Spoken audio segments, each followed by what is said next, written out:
Bonjour à tous et bienvenue dans la critique audio. Alors aujourd'hui nous allons parler de The Tree of Life de Terrence Malick. Donc, comme vous le savez tous, il est très peu prolifique et son dernier film date de 2005, Le Nouveau Monde. Et il nous revient cette année, donc avec ce film, porté par un plutôt beau casting, puisque Brad Pitt, Jessica Chastain et Sean Penn sont en tête d'affiche. Alors ça fait un moment qu'il se fait désirer, et devait déjà être présent au Festival de Cannes l'année dernière. Maintenant, cette année, il était considéré comme un chef-d'œuvre avant même d'être présenté au grand public. Une chose est sûre, en tout cas, il a su faire parler de lui au festival. Alors, bien sûr, c'est un film qui ne ratisse pas large du tout au niveau du public et il va être difficile pour moi d'en faire un résumé car c'est une œuvre très spéciale. C'est une expérience cinématographique, celle qui vous font réfléchir et dont vous ressortez un peu désappointé. Je pense bien sûr à Mister Nobody, dernier film du style que j'ai pu voir. Terrence Malick, on le connaît beaucoup pour avoir mis en avant la vie, la nature, ce genre de choses-là dans ses films. C'est toujours pareil, et la foi nous fait réfléchir à notre place sur Terre, mais aussi dans l'univers. Donc je trouve ça très intéressant et surtout très rare au cinéma. Et il a su mettre en image ce paradoxe donc qui lie la vie à notre échelle, à la vie dans l'univers, que ce soit de notre naissance jusqu'à notre mort, ou du Big Bang jusqu'à la fin des temps. Et il a surtout placé ça au milieu d'un drame familial classique, on va dire, d'une banlieue américaine des années 50. Alors, le film est très beau, c'est une beauté assez rare et originale, et qu'il s'agisse du passage où c'est un pur délire pendant 20 minutes sur la création de l'univers, avec comme fond un chant lyrique puissant et profond, ou un simple bruissement des feuilles un soir d'automne. Voilà, tout est là vraiment pour vous emporter dans l'expérience sensorielle qu'il a voulu offrir voilà, dans le film. Euh, c'est ce qui en fait principalement la puissance, mais aussi sa faiblesse, car ça rajoute beaucoup de longueur. Et certains, à mon avis, les jugeront très dispensables. Et bon, d'un côté, ça peut se comprendre. Mais il faudra vraiment vous rester concentré pendant les 2h38 du film, parce que il y a deux profils dans le long métrage, et on peut partir dans un délire pendant un quart d'heure et revenir dans le scénario sur la vie de famille et ce genre de choses là.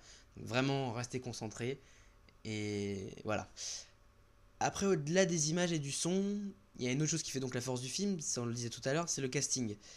Brad Pitt, il est très étonnant et surtout très convaincant, en père assez sévère, mais aimant quand même. Il sait le montrer sans en forcer. Euh, Jessica Chastain reflète très bien la bienveillance et la douceur d'une mère qui essaie d'élever ses enfants avec les problèmes de la vie quotidienne, que ce soit du couple ou le financier. Alors par contre, Sean Penn, voilà, il est en tête d'affiche, mais son rôle est très anecdotique. Ça, faut le savoir. Ne vous attendez pas à voir un film vraiment avec Sean Penn dans un rôle principal. Mais comme à l'habitude, son jeu est parfait et il interprète tout à fait, voilà, le personnage. Il n'y a pas de souci. Mention spéciale aux enfants, qui vraiment sont créants réalistes dans leur rôle, euh, qu'ils soient tristes, heureux ou tout simplement à faire des bêtises. Voilà, c'est vraiment des vrais enfants, vraiment très bien portés à l'image. Ça, c'est vraiment bien. Et en conclusion, vraiment, The Tree of Life est une œuvre à part, mais ça sert vraiment. Moi, personnellement, j'ai été très content car ça prouve que le cinéma n'est pas mort. Certains le suggèrent avec les innombrables suites, les remakes, les reboots, adaptations de comics, etc. J'en suis très friand aussi, mais ça fait plaisir de voir une sorte d'ovni comme ça débarquer de presque nulle part. Et voilà, vraiment, voilà. Moi, comme référence, je prendrais Kubrick avec 2001, qui à l'époque était considéré vraiment comme un film très particulier et maintenant considéré comme un chef-d'œuvre. Et pareil, il faudra à mon avis du temps pour apprécier The Tree of Life à sa juste valeur. Voilà, soyez très ouverts d'esprit, euh, restez éveillés pendant le film et vous pourrez apprécier vraiment ce petit bijou que nous offre le 7ème art. Voilà, je peux vraiment que vous le conseiller si vous êtes vraiment très cinéphile et que vous voulez voir un peu quelque chose qui change. Voilà, à bientôt.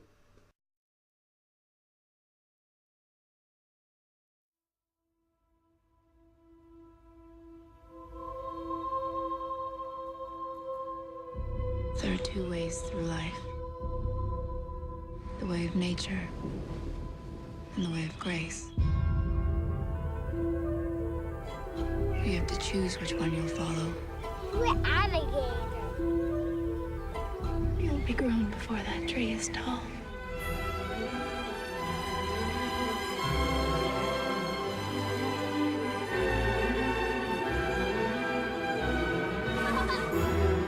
It takes fierce will to get ahead in this world. Come on, hit me. Hit me. Come on, son. He's afraid of you. You expect things of him only an adult can accomplish. I've just always wanted you to be strong, be your own man. Father, Mother, always you wrestle inside me. Always you will. Someday we'll fall down and weep. And we'll understand it all. All things.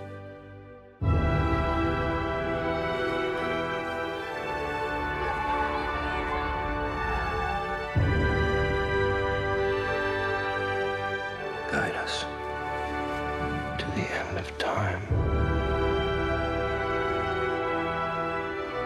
Unless you love, your life will flash by.